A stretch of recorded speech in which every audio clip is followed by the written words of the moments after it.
Welcome back. We've got Sheila Prakash, Assistant Principal of Joshua Matriculation School, and Navneet, who's a student of Lady Andal School. Also, for the political perspective, Cho Ramasamy, editor of the Tughlaq magazine, somebody who will in fact take a stand which is diametrically opposite to that of the DMK, and also the DMK spokesperson and Member of Parliament, Mr. T.K.S. Ilangovan. Thank you very much all of you for joining us on the big question. Mr. Ramasamy, to you sir first.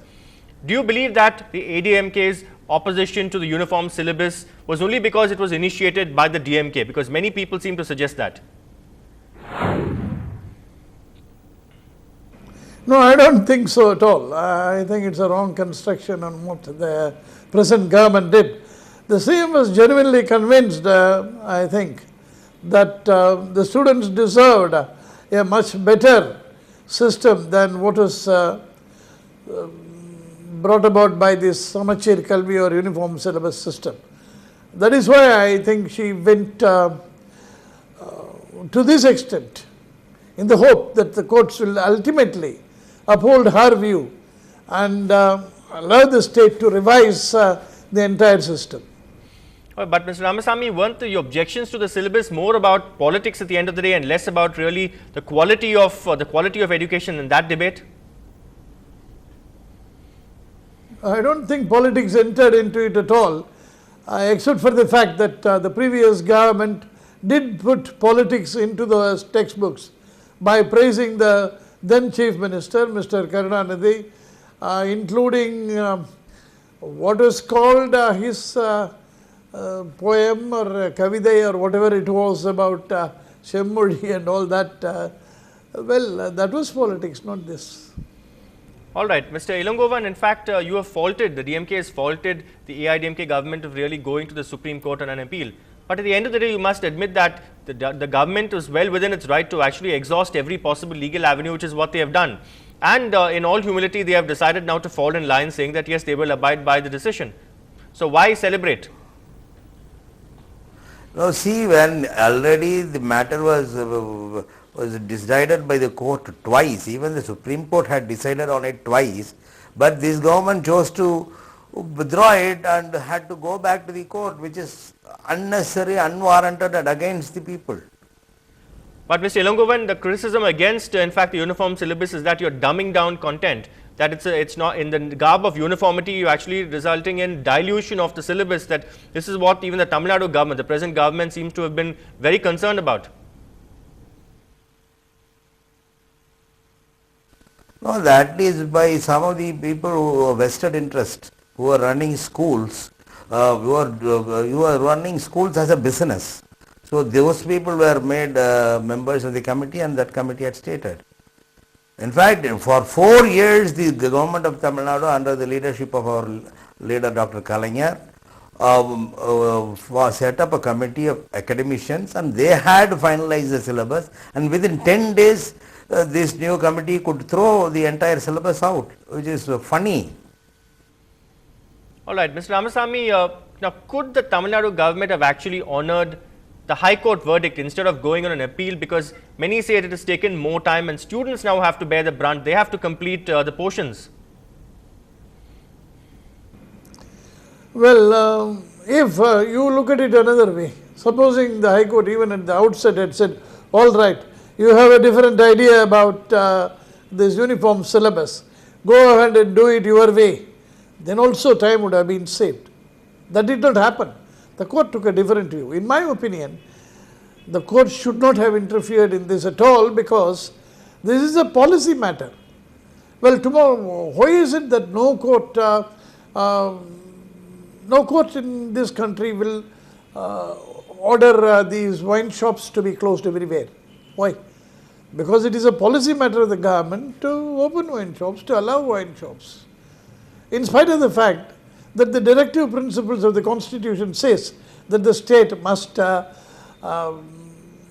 to achieve total prohibition. In spite of it, when the states allow wine shops, wine trade, liquor trade, the high courts do not intervene. The judiciary does not intervene because it is a policy matter. Likewise, this is also a policy matter, and the court should not have intervened in it at all, in my opinion. The intervention of the courts That also contributed greatly to the delay. And two, to be very frank, I do not agree either with the previous government or this government, because the previous government brought about a system called Samachir Kalvi uniform syllabus. There is nothing uniform in the education that is provided. The syllabus may be uniform. The teaching will not be uniform.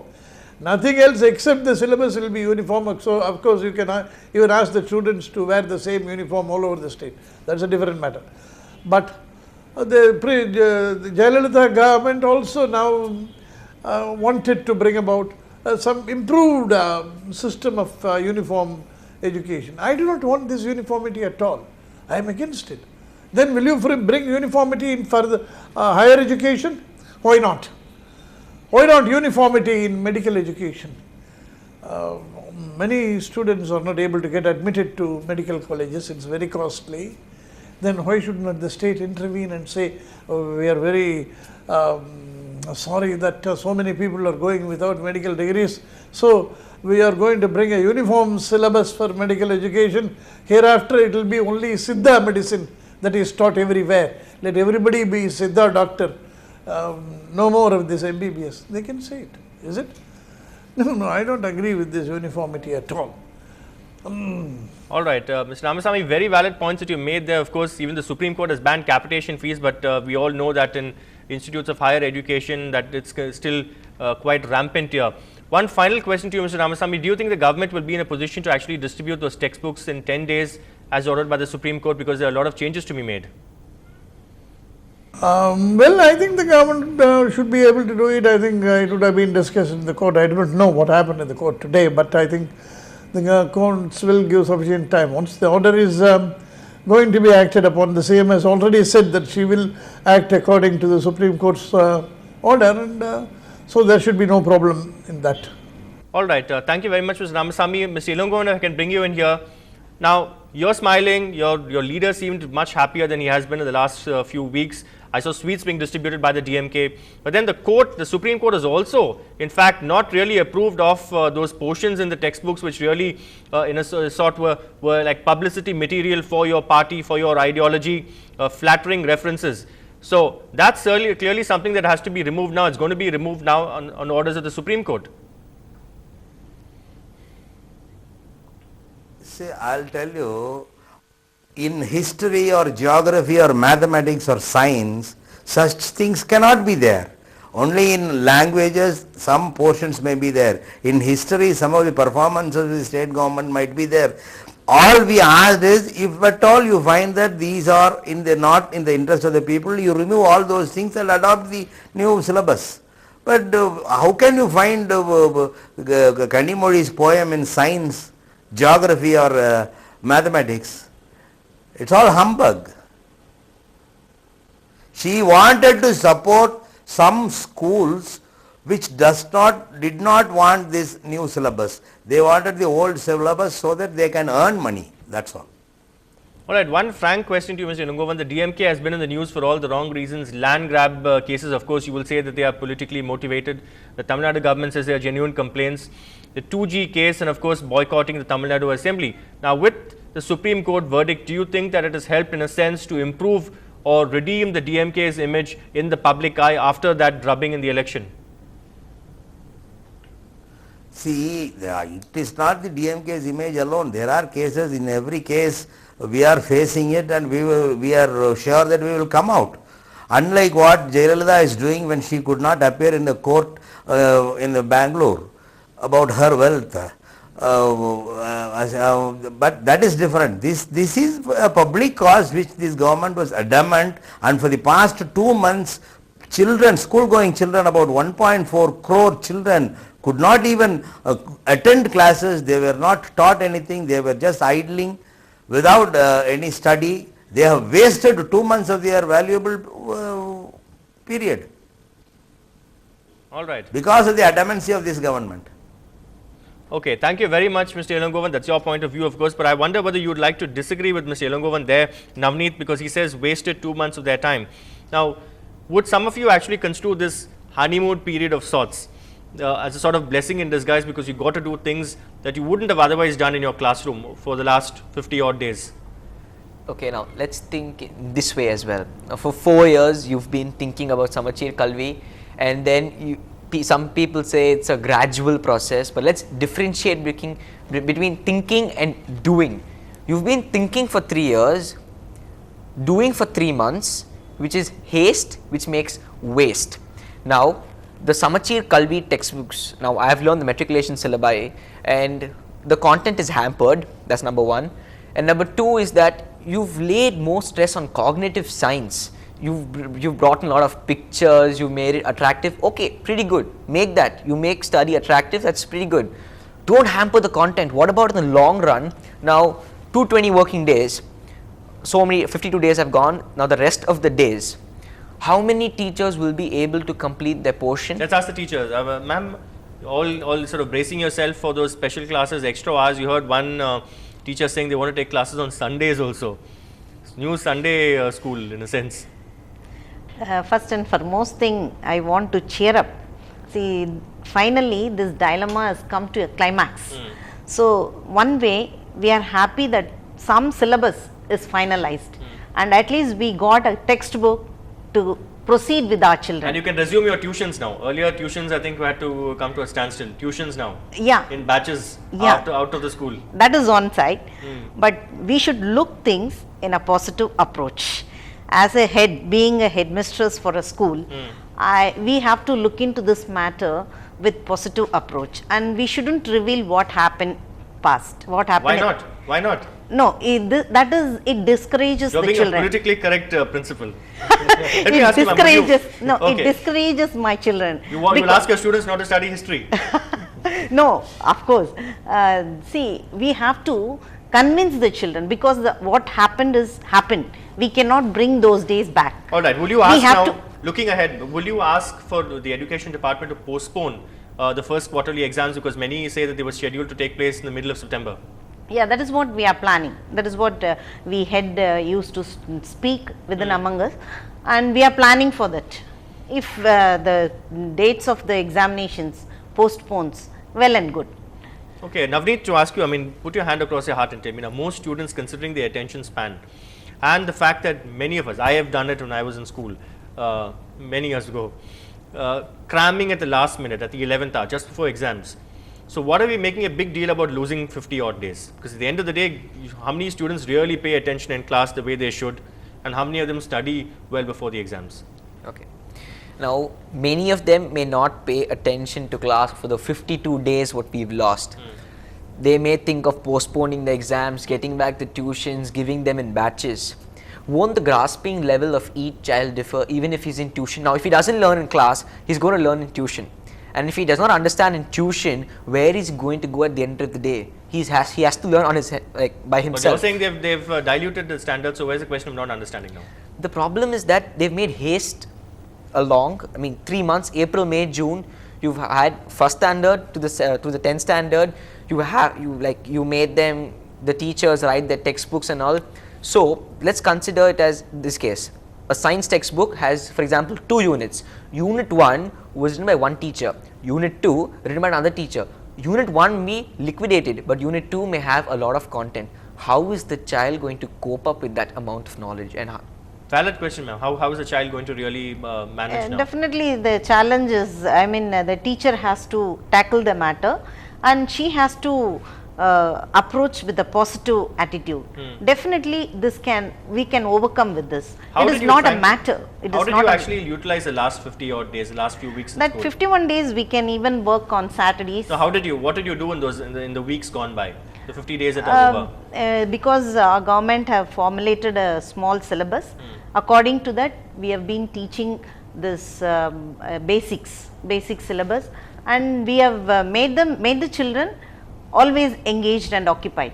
Okay, I heard Birdie told me that, I don't know if it's true or not, correct me if I'm wrong, some of my sources tell us that some schools went through all the 3 the syllabi just to play it safe, so that no matter what comes out, they will not would be lagging behind in a sense. Well, ma'am, your school may be 1 in 1,000 to teach that particular syllabi what the government has told you. Let's think in a huge scale of around 1,000 schools all over Chennai. You're 1 in 1,000. What about the 999 other schools in the entire city? They may teach ICA, ICSC. No and school will go with 2-3 syllabus. Ma'am, That is not there are I don't schools think. I don't that- think it is how far it is true. I don't think. Ma'am, there are Is that true? Yes, that is true. There are so many schools going through so many syllabi, and at the end of the day, you have a question paper and have of a 25-mark test where you don't know how to solve even one problem out of it. And you have, okay, ma'am, let's think of government schools. Government school for 52 days they've been having multiplication tables. You think a 10th standard student will sit write multiplication You table? have a problem 52 controlling days? such students if he was in your school. No, that is how we planned and we made, we formulated kind of syllabus and we made them always engaged and not like 10th standard. For 10th standard children, no teacher will teach say, tables. That is totally But utter that is nonsense. happening- that That is I happening cannot in agree. reality, And at ma'am, the same time, one school cannot be taught 2 to 4 syllabus. That Okay, is not you at find all it difficult possible. to believe, but he's saying it's The happening. teachers take sums But from maybe different some, textbooks and do it. But extraordinary cases it might have happened. But I on the whole, ma'am, this uniform syllabus, as somebody in the field of education for so many years, do you believe that uniformity is a good thing, or do you believe in its current form, this uniformity has led to dilution of standards? Okay, I agree that uniform syllabus we need it throughout our state or throughout our nation. Okay, let it be. But the content and the quality, the standard should be maintained because this world is a it being maintained? competitive. Is it being maintained? Does the uniform syllabus maintain that No, standard? that is not maintained. Not maintained. But that is what So why our are you chief- cheering? Why are you asking people to cheer up, and why are you happy Because about it? we don't have, for the past 2 months, there's nothing. See, when we don't have anything, something is better than nothing, no? That is how we felt it very happy and we can make our children to be Your occupied. job is easier now because easier stuff to teach. Easy of course, at the same time, see, you cannot say that Samachir is totally, it is come down. Of course, the certain part of contents they reduced, that's all. If you want, for the knowledge sake, you can add some more points. That is how the committee has granted options for us. So how are you going to manage now with the time constraint now? Saturdays and Sundays? Not Sundays. Saturdays, of course, we are going to 6 day week now? Yeah, 6 days. Not even 5.5, 6 days. 6 days. We have to work because we need to compensate this 50 days. So we need to work on Saturdays. Your call to cheer up is not to the students, I'm sure. But of course, see, we got something now. See, all these days without anything, we were in a dilemma state. You're happy as a principal, you're happy. I'm happy and my children also happy when we received a call by 11:10 that we have, the government has implemented a Samachir. We got it. We really cheered up. Even our children cheered up. You should have a TV room in such cases and watch it on NDTV Hindu next time. So you'll get it even at 11 o'clock, you would have got the news. But Navneet, in this fiercely competitive dog-eat-dog world, do you think a syllabus like this uniform syllabus in its current form is going to help you beat competition? It's not going to help anyone beat competition. Samachir Kalvi uniform syllabus is only a fair playground for the rich and the poor. It's a good initiative. It's not a bad initiative. It's a good initiative, but it is not satisfactory. You cannot attempt any competitive examination even with the previous metric syllabus or with the Samachir Kalvi syllabus. I'm completely against Samachir Kalvi syllabus because they've liquidated a lot. Is it because you come from an elite school, that's why you're talking like this? Well, What about several others who perhaps don't have the facilities that you have, who struggle to somehow complete to cope with portions? What about those people? There are people who students who commit suicide, unable to bear the pressure of the syllabus and the exams. So a level playing field, isn't that a good thing at the end of the day? Well, if we think it in that point of view, then we should bring in the European education system, which has the good education system, where it's individualistic. Like the talented people are given more knowledge, whereas the average intelligent quotient people are given the normal Samachir Kalvi syllabi. I mean, in that case, we need to differentiate it. But the Samachir Kalvi syllabus is not going to help anyone who's attempting it to attempt any competitive examination. Well, as you said, I'm fortunate enough for my parents to put me in a private tutoring, get a tutor, get textbooks published by other authors and get it done, and may or may not be able to cross IIT or any other. And go on different cars to school and no go to different cars to Mauritius school, no Mauritius, nothing. Well, in that case, you bring the European education system into it, but You can't go with Samachir Kalvi, then I don't think European education system should even come. Quite a into place. frank, outspoken student, ma'am. Do you agree with all that he says, or disagree with most of that he to says? some extent I do agree, but this Samachir same system and this type of quality, this quality will not be maintained the following years. Only for now, the present situation, we need to follow this. I think hopefully our government will do justice for this common syllabus, and next year the common syllabus they are going to prescribe. Yes, that will be revised, and that will be in the standard of equalizing the competing world. Alright, a level playing field. Yes. What is the guarantee that haste will not make waste again in the next year? Like, for example, if you're going to I revise think they've it, learned. I think No, we they've should learned put a their trust. lesson. Yeah. We should trust everything. See, trust will give you a result. Trust will give you an answer. you should trusted take a Jail. moral science class also for him again. But I think everyone has learned their lesson. Yeah. Perhaps that's a thought we'd like to leave Yeah. this discussion on. Thank you very much, ma'am, Yeah. for coming in. I know you'll have to now run that extra mile to finish the portion. Thank you very much. Good luck to you as well, not just in your Samachir Kalvi, but also in your debating, because I know you're also an avid debater. Thank you very much, Navneet and ma'am. Thank you. Well, that's all the time we have for on this discussion, but stay tuned to NDTV Hindu because Evelyn Matthew has a lot more news coming up in this bulletin.